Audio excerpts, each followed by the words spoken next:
¿Sabes lo que tu competidor está haciendo? ¿Necesitas información estratégica de tu industria? ¿Conoces las oportunidades del mercado global? ¿Deseas información para agregar valor a tu negocio? ¿O buscas estudios de mercado y nadie responde a tus necesidades de información y formato? Lamentablemente, acceder a esta información estratégica y confiable se transforma en un gran problema. La solución, datasur.com. Una plataforma destinada a transformar tu negocio en un negocio inteligente. Te apoyamos en tus nuevos desafíos y a tomar la mejor decisión. Te entregamos información relevante y de valor para tu negocio. Adecuamos la información a tu necesidad, logrando estudios de mercado a tu medida. Datasur.com mantiene un vínculo permanente con sus clientes y a través de su amplia red de representantes. Más de 40 asociaciones y cámaras de comercio avalan nuestro trabajo. Contamos con una base de datos de aduana de los países más importantes de América, por lo que conocemos con detalles cada movimiento de exportadores e importadores de la región. A través de nuestro portal puedes revisar en detalle cada operación de importaciones y exportaciones, tabulando y graficando los resultados, conociendo en segundos los diferentes actores y productos transados en el mercado. A un solo clic, toda la información que necesitas.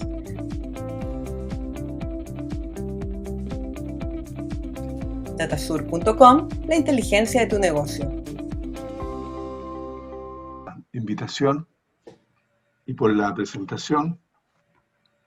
Un gusto ver iba a decir viejos amigos, pero eso puede ser una agresión a amigos muy queridos. Bien.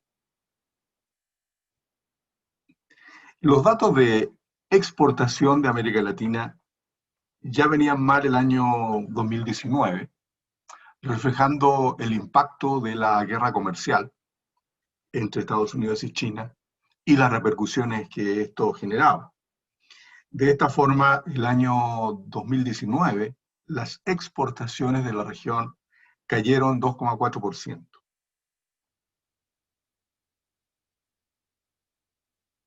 Y dándose una lógica que lamentablemente se repite, las exportaciones que más caían eran las que estaban dirigidas a la propia región.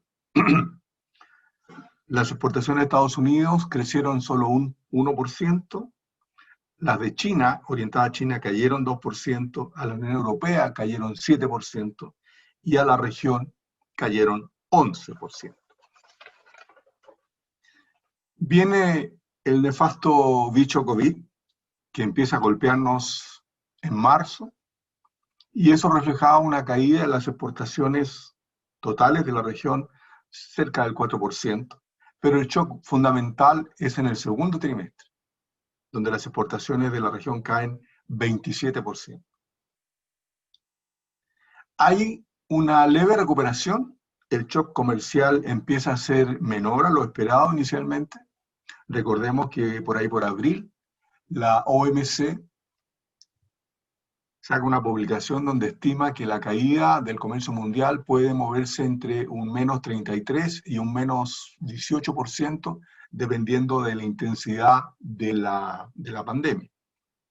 Y claro, la rápida recuperación china y la forma en que China arrastra a otras economías asiáticas hace que las exportaciones de la región, orientadas a esa región, empiecen a recuperarse. Pero persistía una caída fuerte en las exportaciones de servicios, que eran las que más caen. Las exportaciones de servicios en América Latina caen 30% en el primer semestre, derivado de la obvia restricción en transporte, turismo, restaurantes y en todos aquellos servicios que requieren algún contacto físico. Se venía entonces recuperando la dinámica comercial, pero ya en el último trimestre de este año, los rebrotes, particularmente en Europa, y la lógica ascendente de la pandemia en Estados Unidos, con récords que se van sucediendo día a día, tanto en contagios como en número de fallecimientos, acelera medidas de confinamiento y hoy día tenemos un endurecimiento de las medidas de confinamiento en buena parte de Europa, particularmente en Alemania. En Alemania se entra a un confinamiento desde mañana miércoles hasta el 10 de enero. Algo parecido acontece en Austria. El Reino Unido también va a fortalecer esa medida de confinamiento.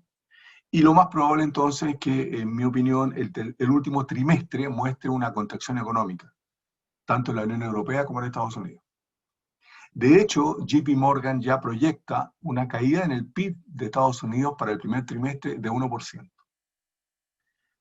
Por tanto, la única buena noticia hasta ahora viene siendo la recuperación en la economía china, bastante más dinámica de lo que se hubiese esperado, y eso, como sabemos, es una buena noticia para quienes al sur del río Bravo exportan commodities, pero no es una buena noticia necesariamente ni para México ni para Centroamérica, que exportan menos commodities que nosotros los sureños.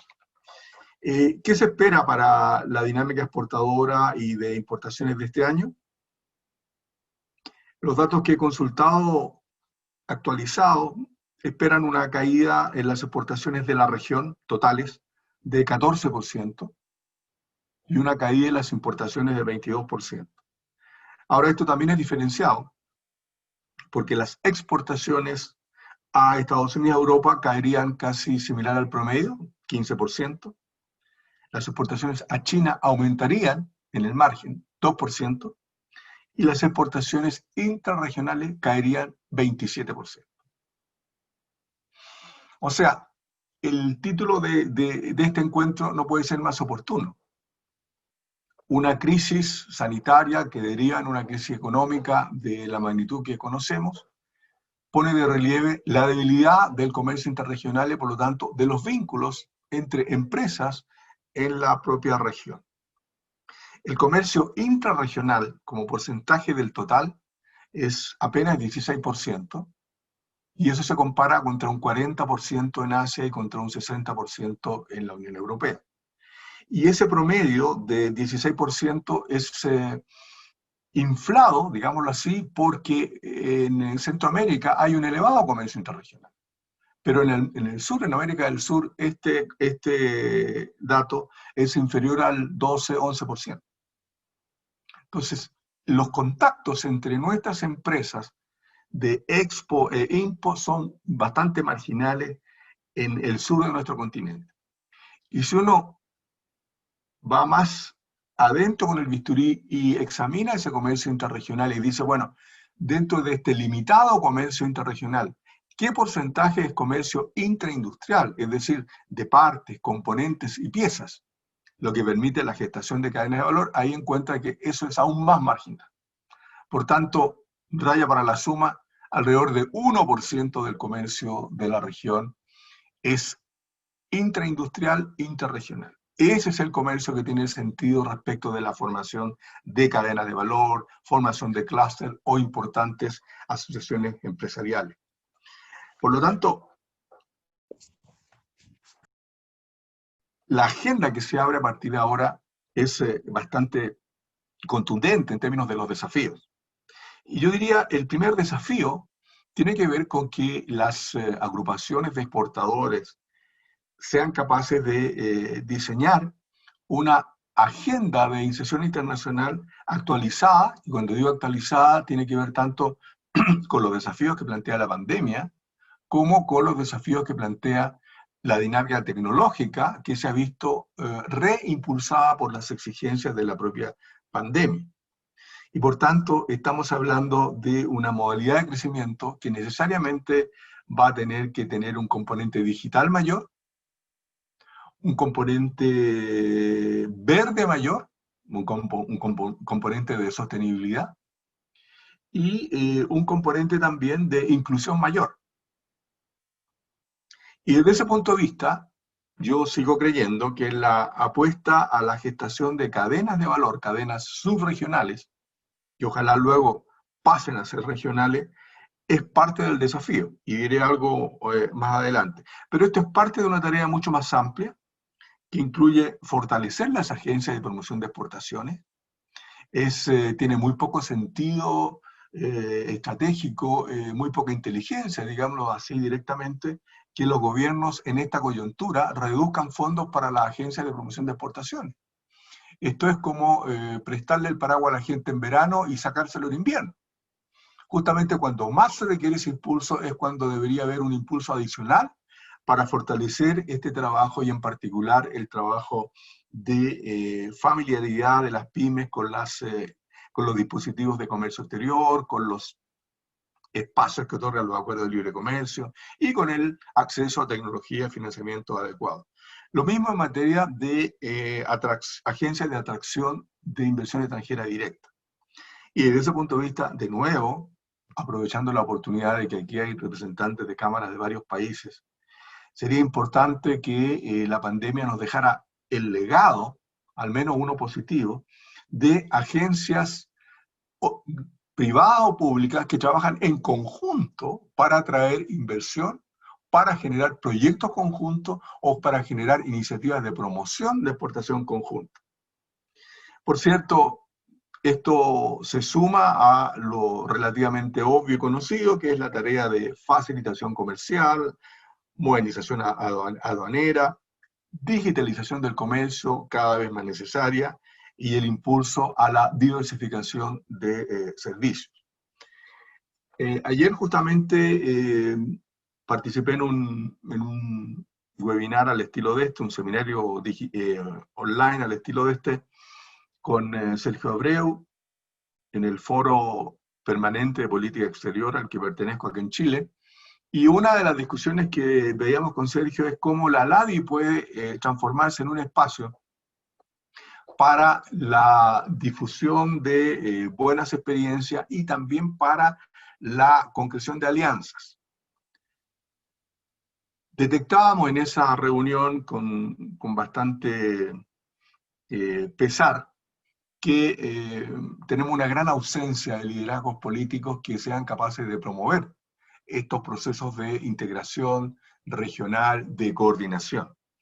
Y desde ese punto de vista, creo yo que el espacio que se abre para la coordinación entre privados, que permita detectar iniciativas, que permita detectar proyectos conjuntos, y sobre la base de esa alianza entre agencias privadas de varios países, ahí sea posible presionar a los gobiernos para obtener algún apoyo adicional. Creo que ese es un camino mucho más fecundo que pensar que la iniciativa pueda surgir de los gobiernos, toda vez que además los gobiernos, reconozcámoslo, están sometidos a las tensiones propias de una economía que se contrae, de un drama social que crece y de todas las dificultades asociadas a la pandemia.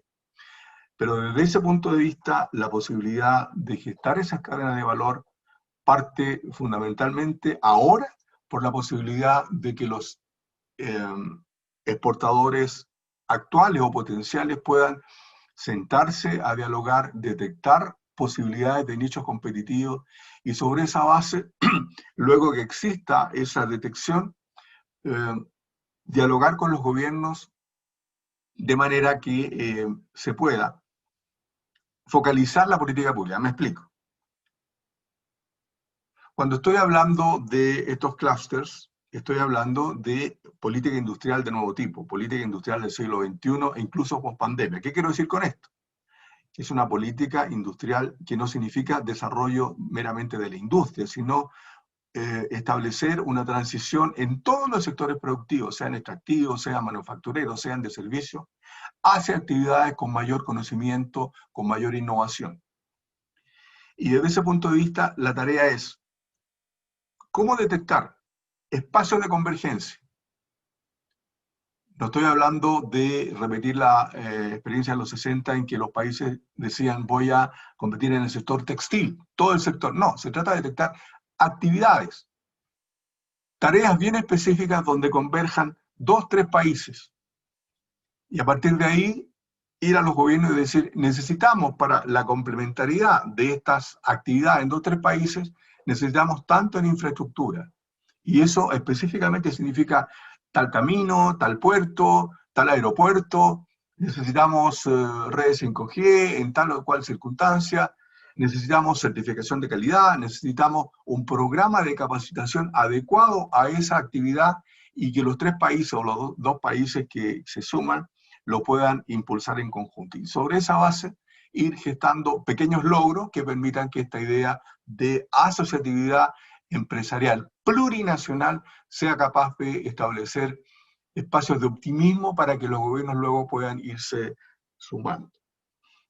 Ya accedí los 10 minutos y estoy disponible para consultas, si les parece. Gracias.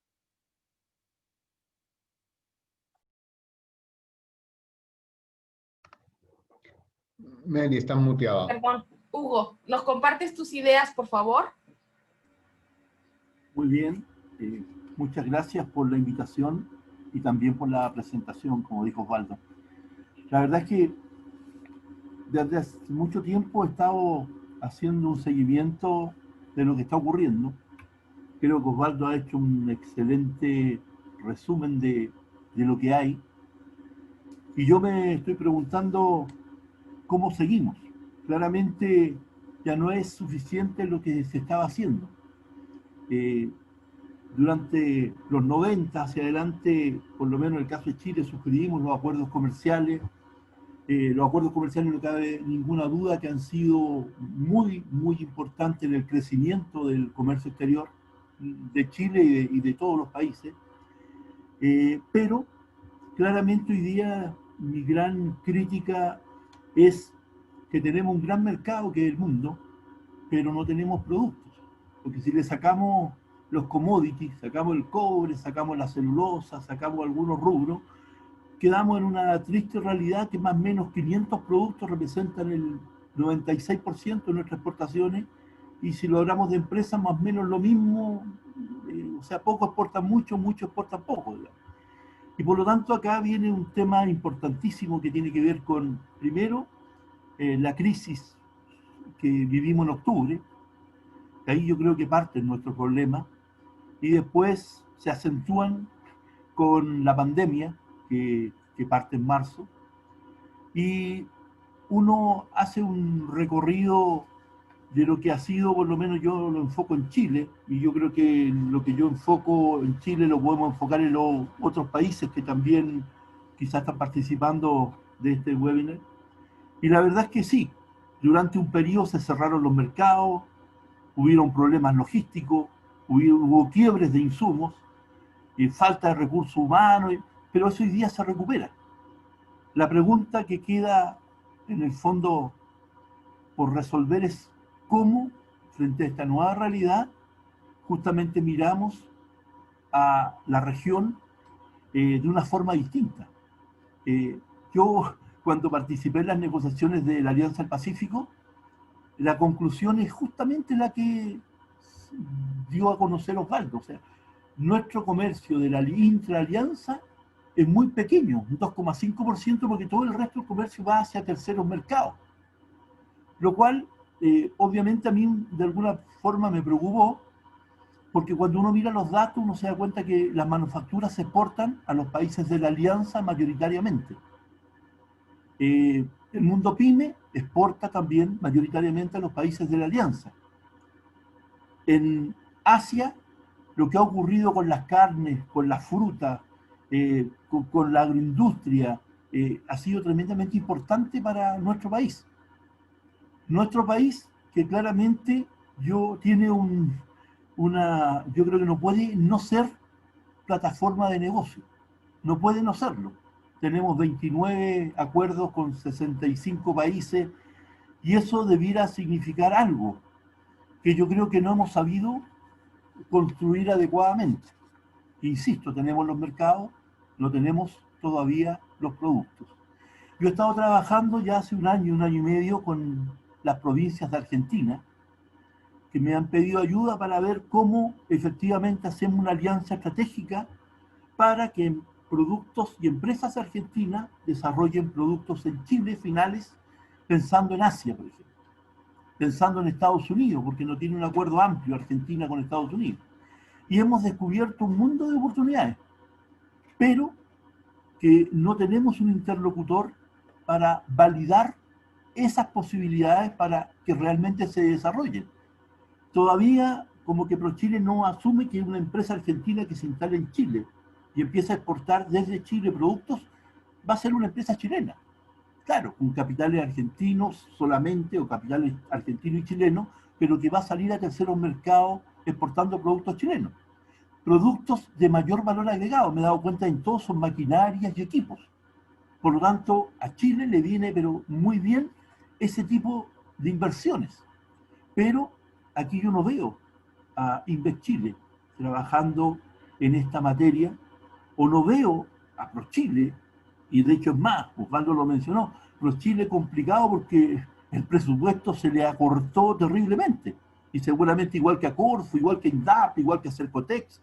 Entonces cuando uno dice, oye, aquí está el momento de las pymes para repensarlas y ver cómo salen, yo he estado haciendo trabajos con la Universidad Central en la sexta región, y hemos descubierto montones de empresas que tienen productos gourmet, pero cuesta un mundo sacarlas porque ProChile no está ahí. ¿Por qué no está ahí? Porque esa empresa todavía no está exportando, y ProChile trabaja todo solamente con las que exportan. Entonces, a todos nos está pasando un poco lo mismo. Y yo quiero reflejar lo que digo en un dato positivo para no ser tan negativo en todo, que es lo que hemos hecho con Estados Unidos, nuestro segundo socio comercial, con Corea, que puede ser el cuarto, el quinto socio comercial, con China, que lejos es nuestro primer socio comercial. Yo he ido haciendo el seguimiento a estos acuerdos y voy a graficar, porque es poco tiempo para exponer, solamente uno, China. Cuando firmamos el acuerdo con China, y yo soy era el eterno participante en el cuarto adjunto, porque era del sector privado, pero participaba, iba a las negociaciones y coordinaba al sector privado para ver cuál era la posición que íbamos a tener y se la dábamos a conocer al gobierno. Y en eso trabajé muy estrechamente con Osvaldo Rosales, cuando se negociaron el acuerdo, me acuerdo, con Estados Unidos, con Corea, con la Unión Europea, que son tremendos acuerdos y grandes logros para nosotros. Y en ese contexto yo me di, de alguna forma, cuenta de que no teníamos, o no tenemos, hoy día, conformado un equipo. Tuvimos un equipo país que miraba las exportaciones, que miraba la integración. De hecho, los mismos gremios industriales ya no son lo que eran, hoy día están dedicados a otras cosas que no son igualmente importantes, pero hoy día es muy importante las políticas públicas. Pero respecto a estos temas que tienen que ver con la integración económica, que tienen que ver con la exportación, con la importación, ya no hay muchas contrapartes válidas para hacer un equipo, y ese equipo que trabaje en aras de proyectar la inversión y proyectar el comercio intrarregional y repensarlo, porque hay que repensarlo. Claramente después de esta pandemia, yo creo que lo lógico es hablar de las cadenas globales de valor y hablar de en la región, los encadenamientos productivos. Yo creo que eso es un tema que no cabe ninguna duda que es relevante para las empresas y de la región, y para, obviamente, también el sector privado, que se tiene que consolidar y de alguna forma ser representativo. Hoy día yo no veo eso. En algún momento, cuando Chile negoció los acuerdos, sí había un equipo. Había mucha gente preocupada de que esto fuera bien. Y cuando hago el análisis hacia atrás, yo creo que hicimos un tremendo equipo público-privado. No me cabe ninguna duda. Bueno, algunos desencuentros hubieron, pero éramos un equipo. Hoy día siento que ya ese equipo no existe, porque como que se cumplieron las metas de los 90 y los 2000, y ahora estamos buscando cuál es la meta nueva, cuál es el objetivo nuevo, y el objetivo nuevo es ver qué va a pasar con la alianza, con el Mercosur, con la LADI. La LADI está perdida y tiene instrumentos y tiene cursos, y nadie sabe que tiene esos cursos. Entonces coincido en el análisis de Osvaldo Rosales. O sea, claramente hoy día tenemos que validar a las instituciones gubernamentales, por una parte, validar a las instituciones internacionales. Yo creo que la LADI hoy día tiene un papel que cumplir, y los organismos, los gremiales. Yo creo que los gremios hoy día no están cumpliendo el papel que deben cumplir. Yo no veo dónde está el mundo pyme en los gremios. Cuesta mucho, porque claramente hay que crear una necesidad, y creando esa necesidad uno crea un equipo. Pero hoy día el equipo no veo que exista y por lo tanto la necesidad no se cubre. Yo siento que, y para terminar, y la verdad es que cuando miro China y veo el 2006, la verdad es que estábamos como en sofofa terriblemente preocupados porque exportábamos cobre, celulosa, salmón y papel periódico. Me acuerdo de memoria. Y eso era el 98% de nuestras exportaciones. Y íbamos a firmar un acuerdo con China y pensando en que íbamos a exportar otras cosas distintas a esos productos. Y asumimos un riesgo país, tanto la dirección económica en ese tiempo, como el sector privado que acompañaba este proceso. Bueno, hoy día exportamos en fruta 1.400 millones de dólares. Y antes decíamos si le exportáramos una manzana a cada chino. Hoy día exportamos manzanas, ciruelas, exportamos distintos. Y la ventaja arancelaria es importante, pero más importante son los protocolos sanitarios. Y más importante que los protocolos sanitarios es ser socio de la contraparte. Y Chile eso lo construyó y lo hizo muy bien.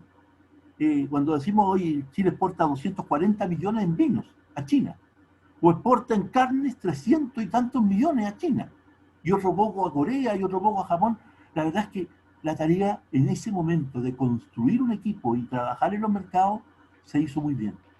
Yo creo que la gran tarea hoy día, para nuestro país, pero también para la región, es encontrarnos, es tener un objetivo común y empezar a conversar entre nosotros en cómo vamos a encarar este nuevo proceso para que los mercados efectivamente sean atractivos y podamos tener quizás también una nueva forma de exportar. Osvaldo habló del desarrollo industrial de alguna forma. Yo siento que eso no podemos no meterlo en una agenda. Hoy día es como un dogma, o sea, no hablemos de esto porque la verdad es que no podemos. Yo creo que hoy día hay sectores que pueden ser ganadores. Para mí el sector plástico, el sector servicio, el sector metalúrgico. Tenemos muchas cosas que hacer en alianzas con otros países para llegar a crecer un mercado. Pero ese pensamiento, esa idea hay que plasmarla en cosas concretas y ahí es donde hay que hablar internamente en lo que está pasando en nuestro país y internamente con lo que está pasando en otros países para proyectar un negocio mucho más atractivo. Porque detrás de esto hay empleo, detrás de esto hay mano de obra, y yo creo que lo que necesita Chile es darle valor agregado a sus productos, trabajar en la innovación. Ahí estamos lejos todavía, no avanzamos en productos, pero se nos va a acabar el cobre, se nos va a acabar la celulosa. Bueno, ¿cómo proyectamos, cómo le damos valor a otros productos que somos importantes? En servicios somos importantes. Pero tenemos que pagar impuestos. El que exporta un bien no exporta impuestos, el que exporta servicios exporta impuestos. Hay que trabajar todavía en solucionar temas que son relevantes para el país. Como dice Osvaldo, hoy día es muy importante, muy pertinente este encuentro, pensando en que tenemos que construir algo que no tenemos y fortalecer eso. Pero eso, yo creo que tiene razón Osvaldo, parte del sector privado. Si no somos capaces nosotros de decir esto es lo que queremos, esto es lo que necesitamos, los gobiernos están buscando y tratando de resolver los problemas puntuales que tienen hoy día y no es tarea prioritaria estos temas para ellos. Pero para nosotros, obviamente que sí lo es. Eso, Mariela, ese es un poco mi pensamiento. Muchas gracias, para el tiempo que tenemos. Muchas gracias. Ahora invitamos a Andrés, por favor. Ya hemos escuchado a Osvaldo con esa visión macro de nuestra región. Lo específico nos lo compartió Hugo, y Andrés pues es el que vive estas políticas de nuestros países para incrementar el comercio exterior y tiene una vasta experiencia en Grupo Arcor, así que te escuchamos, Andrés. Hola, buenos días todavía. Muchas gracias por la invitación. Saludos a varios amigos, ¿no es cierto?, que también me encontré ahí en el chat y nos fuimos mensajeando de México, de distintos lados. Así que nada, voy a tratar de hacer un recorrido de lo que está pasando con Arcor durante esta pandemia. Por supuesto, de carácter mucho más doméstico que en las presentaciones de Hugo y Osvaldo, y también bastante menos erudito, pero contarles qué es lo que estamos haciendo, cómo nos fue. No es necesariamente un caso de éxito, porque porque tuvo muchos costos y también el escenario es muy líquido, pero que sí nos están permitiendo resultar un segundo semestre muy bueno y también una buena proyección para el año 2021. ¿Ok? No sé si... Todos se ve la presentación, ¿verdad? Ok. Arcor, como dice ahí, nació hace casi 70 años. Voy a hacer una pequeña intro para familiarizarlos con la compañía. Es una multinacional que elabora alimentos principalmente y está muy metido en el mundo de la confitería, del confectionery. Actualmente tenemos 42 plantas industriales y estamos ubicados en América, Europa, Asia y África. Tenemos exportaciones a más de 120 países en los 5 continentes. Algunos highlights de la compañía: somos el primer productor mundial de caramelos, ¿okay? Tenemos ventas de confitería sobre 3.400 millones de dólares, 39 plantas de confites, y estamos presentes en distintos lados, como les decía. Estas son nuestras plantas. Nosotros estamos, yo estoy a cargo de la región andina, que vendría a ser Chile, Perú, Ecuador, Colombia y Venezuela. ¿Ok? Y tenemos muchas plantas del otro lado de la cordillera en Argentina que elaboran negocios de galletitas, caramelos, chupetes, etc. Y tenemos oficinas comerciales, como les decía, ¿no es cierto?, en Europa, en Asia, en África y por toda América. Estos son los países donde actualmente nosotros estamos exportando, ¿ok? Obviamente gran parte de la facturación está concentrada en América Latina y es parte de lo que nos terminó afectando. Solamente esta lámina como para ir comentándoles cómo estaba el mercado de la confitería antes del coronavirus. El mercado de la confitería es un mercado de más o menos 180.000 millones de dólares y la verdad que venía bastante complicado. Previo al coronavirus veíamos que mercados grandes como el europeo y el norteamericano estaban muy dañados. Latinoamérica, que era un mercado en su minuto emergente, también se había frenado. Y los mercados que venían creciendo principalmente, como mercado importante, era el asiático, ¿no es cierto?, y secundariamente el mercado africano. Nos estaba costando crecer, y en este escenario, ¿no es cierto?, solamente como para que lo vean, ahí Arcor es la 8ª compañía de confitería del mundo, es la única del tercer mundo que está metido en este ranking. Incluso si miramos las primeras 30, es la única empresa americana que está metido dentro de estas 30 empresas, ¿ok? Y algunas de las cosas que nos caracterizan tienen que ver principalmente, ¿no es cierto?, con que es una empresa de personas, es una empresa de personas. Yo creo que eso es lo más importante que yo puedo decir de esta lámina. Es una empresa que por supuesto tiene procesos, pero las cosas terminan pasando porque hay personas detrás que hacen que estas cosas pasen. Y en ese sentido tiene mucho que ver con lo que nos pasó durante este año 2021. ¿Qué es lo que nos pasó durante el 2020? Perdón. ¿Qué es lo que nos pasó durante el 2020? Primero, nosotros vendemos confitería, vendemos productos de impulso, la gente sale, lamentablemente para mí, para casi toda la gente que trabaja en la compañía, nadie sale de su casa pensando que se tiene que comprar un bonobono, pensando que se tiene que comprar un chicle, ¿no es cierto? Esto pasa durante el día y se va tentando y pasa por un almacén, va a comprar un agua, ¿no es cierto?, o va a comprar el pan, la dueña de casa con el hijo de la mano, y se termina tentando y compra un chupetín o algo, o algún producto de confitería. Entonces el mundo virtual obviamente nos afecta. Cuando nosotros vemos que las oficinas, por ejemplo, hay muchas oficinas que están trabajando de manera virtual, o las clases virtuales, en Chile particularmente y en varios otros mercados no podemos vender confites dentro de los colegios, pero que los niños circulen, que anden en la calle, evidentemente, ¿no es cierto?, es un factor muy importante para nosotros. En el caso del impulso, ¿ok? Claramente nosotros, como les decía, vendemos productos impulsivos, y ahí vemos una imagen referencial de un kiosco con rejas, ¿no es cierto?, y claramente veíamos mercados sumamente afectados. teníamos restricciones en el comercio, veíamos como los supermercados, ¿no es cierto?, cerraron los horarios, tenían horarios predefinidos, tenían problemas de operación también. Por lo mismo en el caso de Chile, por ejemplo, teníamos una cadena que cerraba al mediodía con la excusa en parte de sanitizar, pero también porque no tenía gente para operar. No se alcanza a ver bien en la imagen de abajo, pero hice una barrera al consumo que tiene Arcor en la región, y particularmente en la región andina, es el chicle, es la goma de mascar.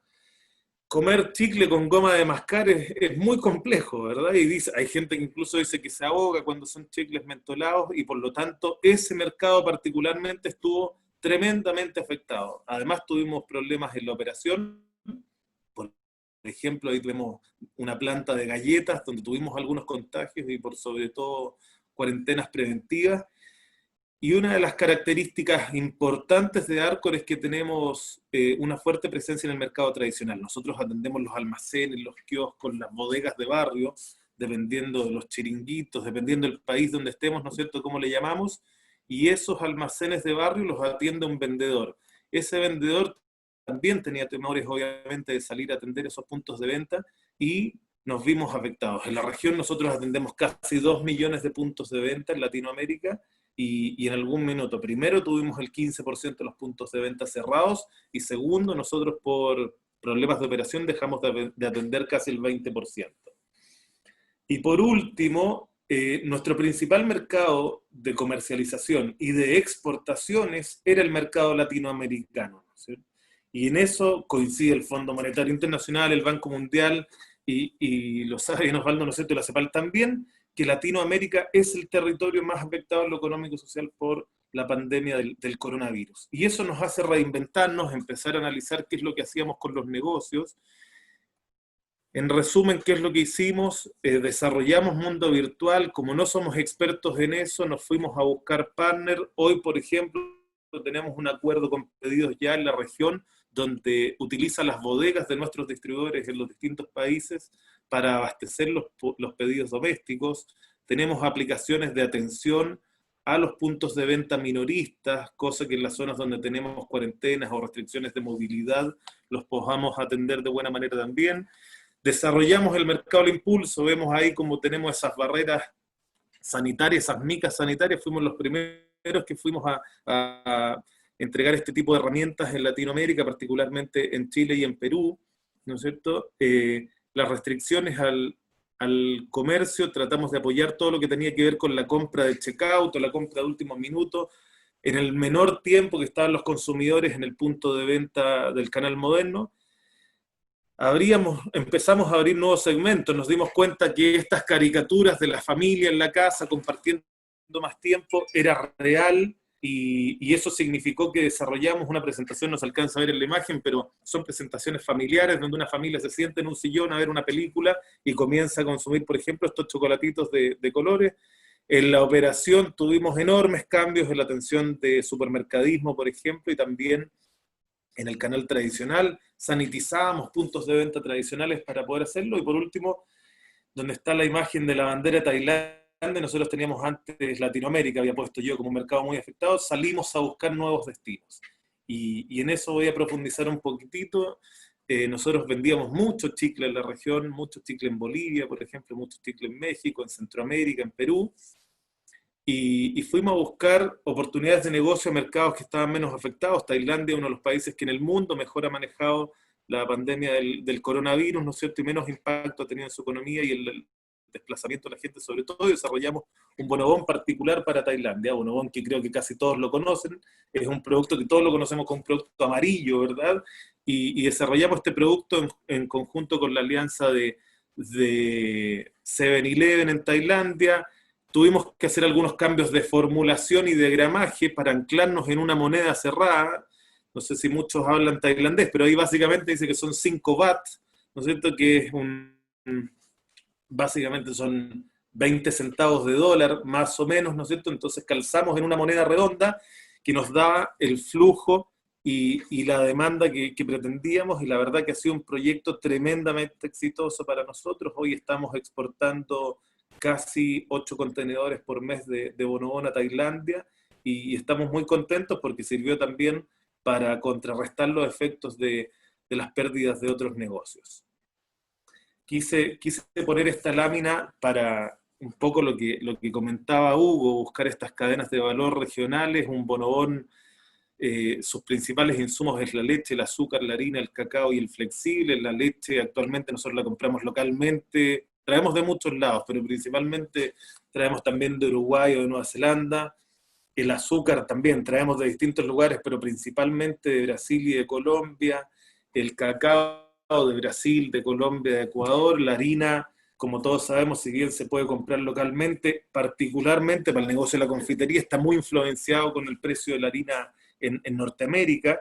Y en el caso del flexible, si bien Arcor es una compañía que tiene flexible, ¿no es cierto?, y que fabricamos, esta integridad vertical que tiene el grupo, que es muy particular, define también que cada unidad de negocio tiene que ser competitiva. Por lo tanto, Converflex, que es nuestra fábrica de flexibles, compite con los productores locales de flexible y compite en este caso con un proveedor de Colombia, que es con el cual nos estamos abasteciendo para exportar el negocio a Tailandia.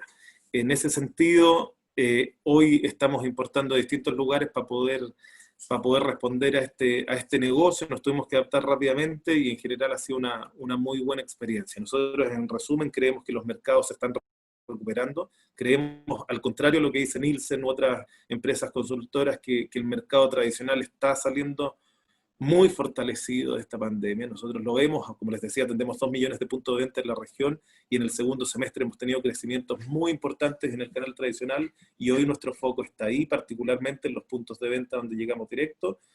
Los nuevos segmentos de estos formatos familiares, por sobre todo, sí se están consolidando.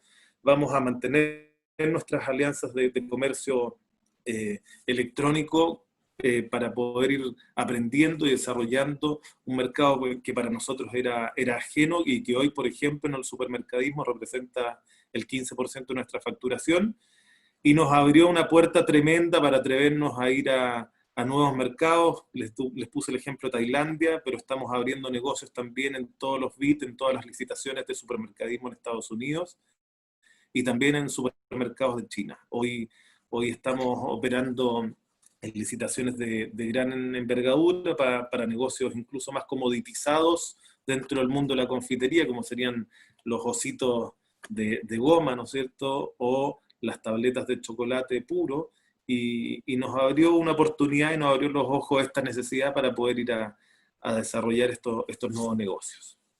Rápidamente, eso es lo que tenía para contarles. Quedo atento a cualquier duda, espero que haya sido más o menos de su interés.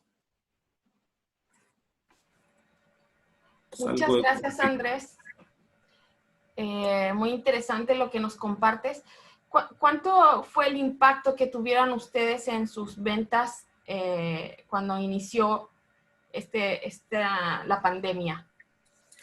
Depende mucho del canal, pero en el canal moderno, que era supermercadismo, nos fuimos afectados cerca de un 30%. En el canal tradicional, durante los primeros 2 meses, hablemos de marzo y abril, cerca de un 15%, y en el canal mayorista, que también forma parte del canal tradicional, pero que la gente no se acercaba al canal mayorista, porque primero tenía que sacar un permiso para acceder, ¿no es cierto? Y segundo, porque estaba bastante demonizado en términos de la informalidad y la cantidad de contagios que habían vía canal mayorista, cerca de un 40%. Eso diría que marzo y abril fueron los meses más críticos para nosotros. Ya, perfecto. ¿Y todos los países de la región latinoamericana se han comportado similar? Muy parecido. Diría que Brasil sale un poquito de la caja, pero en general, si es que vemos desde Argentina hasta México, nuestros números son muy similares. Lo primero que estamos recuperando, o que recuperamos en realidad con algunos crecimientos muy importantes, fue el canal tradicional de cercanía, el almacén de barrio, y luego ya recuperamos en el segundo semestre los otros 2 canales de venta importantes, como el mayorista y el supermercadismo. Muchas gracias, Andrés. Pues nos parece súper importante lo que nos mencionó Osvaldo, de lo que debemos hacer, ¿no?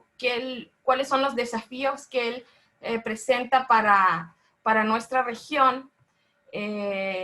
en cuanto a que deberíamos de establecer alguna agencia, algún modo de trabajo con las agencias de promoción y los gremios que agrupan a la empresa privada, porque finalmente tenemos que romper con la inercia de la exportación de commodities, ¿no? Entonces me gustaría que Osvaldo nos pudiera señalar en breve ¿qué primer paso deberíamos de dar como para poder empezar a agruparnos en un país y poder compartir nuestra visión de este proceso de integración regional con nuestros países vecinos?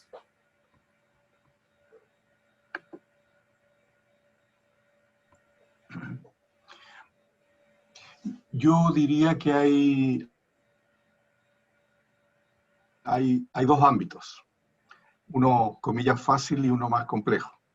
El comillas fácil es establecer estos contactos a nivel de cámaras empresariales, cámaras exportadoras, importadoras, para cotejar información y detectar posibilidades. A veces es tan obvio como comparar experiencias, detectar mercados. Por ejemplo, Andrés nos mencionaba que Tailandia, gracias a un buen manejo de la gestión, fue un mercado que se recuperó más rápido. Bueno, esa información no está disponible para todos, y si esa información se hubiese compartido en base a una institucionalidad ya existente, a lo mejor habrían varios ARCOR en la región que trabajaran en esa dirección. Lo mismo en materia del vínculo con ALADI, etc. Pero creo que hay otra dimensión que es más compleja, y me atrevo a planteársela porque estoy muy convencido de ella, que tiene que ver con lo que yo llamaría la economía política de la innovación. Y toda esta reflexión me surge a partir de una consulta que plantea Marcos Illesca, que habla de una suerte de conflicto entre la representatividad de los organismos empresariales, o más bien digámoslo así, las diferencias, para no hablar de disputa, entre la base empresarial, la base productiva, y las cúpulas empresariales o la representación hasta política de su grupo empresarial. ¿Por qué digo esto? Digo, porque en países como los nuestros, estoy pensando básicamente en América del Sur, con una gran dotación de recursos naturales, hay una tendencia casi natural hacia al extractivismo y al rentismo. Rentismo asociado a bajos impuestos, a prácticas muy difundidas de evasión, elusión e incluso exenciones en base al poder político que esos grupos tienen, y por ende también a la concentración económica. Entonces, ese pack de riqueza natural, bajos impuestos, evasión, elusión, exención y concentración económica es el peor escenario para la innovación. ¿Por qué no es necesaria? Porque apoyándose en esa riqueza natural y en una política pública que demanda pocos impuestos, bueno, la rentabilidad está asegurada. Y por lo tanto, lo que hay que hacer para estimular la innovación no es solo tener fondos para emprendedores, con todas las comillas del caso, sino que hay que promover más competencia en los mercados. Hay que establecer alianzas entre las empresas, el gobierno, la universidad y los centros tecnológicos. Y todo eso hace que en el contexto de otros impuestos, como ya mencionaba, las empresas tengan estímulo para innovar, para poder obtener mayores beneficios. Por lo tanto, esa renovación en la política pública, en mi opinión, también debería expresar renovación en las organizaciones empresariales, con mayor representación de la base productiva y menos de la base financiera. Ojalá con encargados de innovación a nivel de las cúpulas empresariales. Hugo trabajó en Sofofa. Yo durante años propuse que la Sofofa tuviera un encargado de innovación al más alto nivel posible. De la misma forma debería tener un encargado de cadenas de valor al más alto nivel posible. Que sea una práctica cotidiana de esas cámaras empresariales, pensar qué están haciendo mis asociados para innovar, qué están haciendo mis asociados para establecer vínculos con empresas de otras regiones del país o de los países vecinos. Y explorar, sin prejuicio ideológico, alternativas que están abiertas en otros países. Por ejemplo, hay cada vez que uno dice, por lo menos en Chile, cada vez que uno dice impuesto, dice, este tipo es comunista. ¿Ya? Pero hay un impuesto, que el famoso impuesto Romer, que me parece que hay que explotarlo. ¿A qué apunta el impuesto Romer? Y ya lo explico.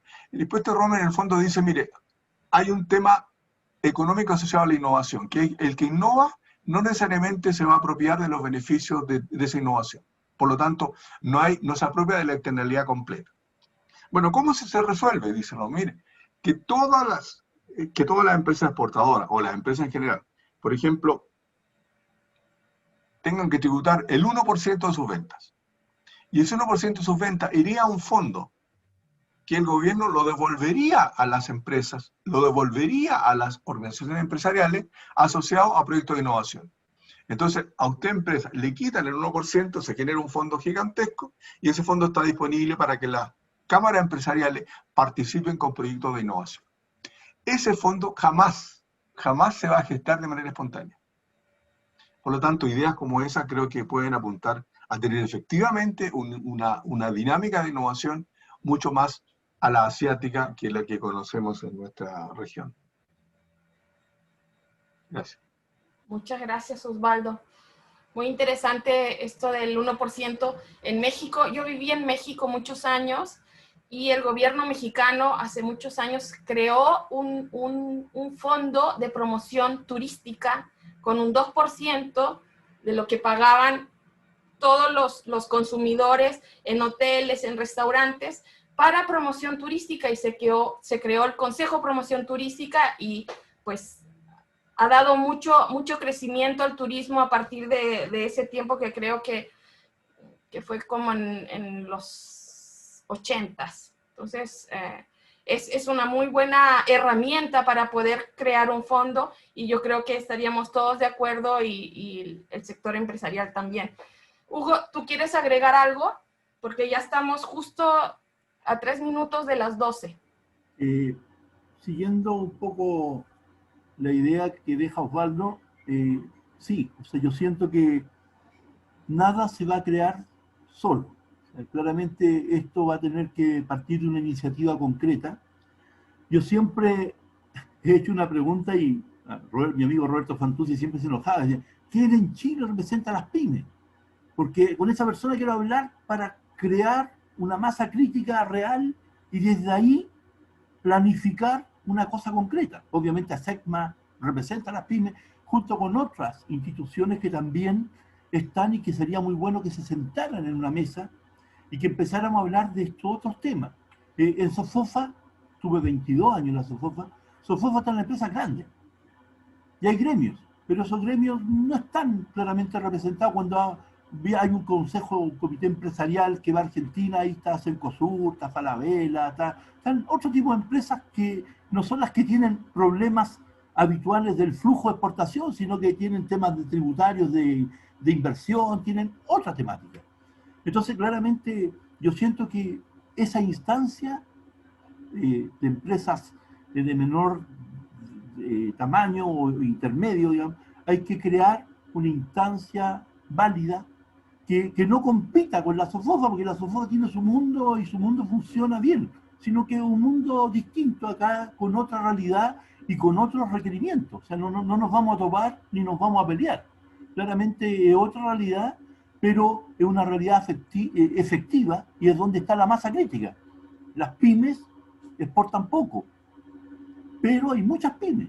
Y claramente si logramos fortalecer, logramos crear el tema de innovación, logramos trabajar en el encadenamiento y escuchar la experiencia de otros para aplicarla acá, va a ser una cosa virtual tremenda que va a dar fruto.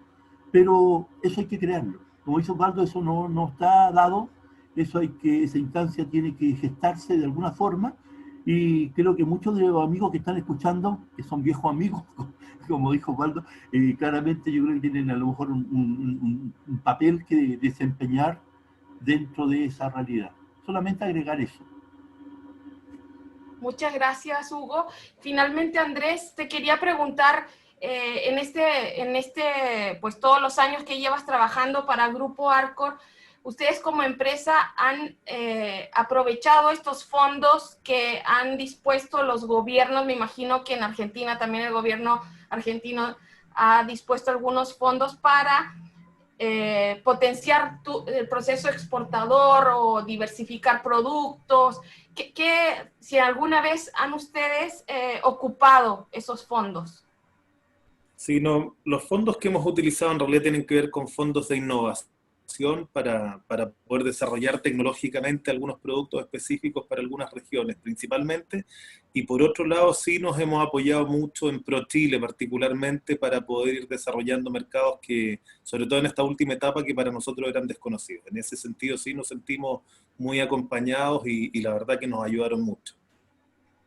¿Solamente de ProChile o de Corfo? No, de las cámaras también fuimos apoyándonos, pero siempre guiados un poco por ProChile, porque a veces nos perdíamos sobre qué puerta tocar, desconocíamos, ¿no es cierto?, por dónde teníamos que caminar, y ellos nos guiaron bastante en torno a qué es lo que podíamos ir haciendo. Para ti, Andrés, ¿sí existe la integración regional en estos procesos de comercio exterior?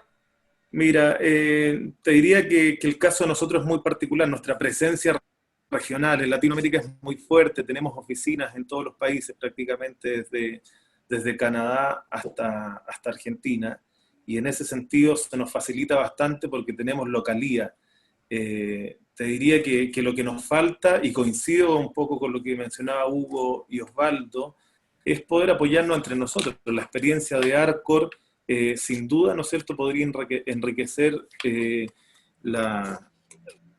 las futuras experiencias de otras empresas y acortar caminos, y en ese sentido también nosotros creemos firmemente en la competencia, creemos que las competencias nos hacen más fuertes y nos desafían, ¿no es cierto?, a ser más eficientes y a ser mejores, y nos gustaría mucho que hubiera otros players jugando los mismos partidos que nosotros. Esa es la realidad, y en ese sentido obviamente siempre vamos a estar dispuestos a la colaboración, y a veces en eso nos perdemos, ¿no es cierto?, que no podemos salir a tocar todas las puertas, y necesitamos a alguien que nos vaya guiando en cómo podemos compartir nuestras experiencias.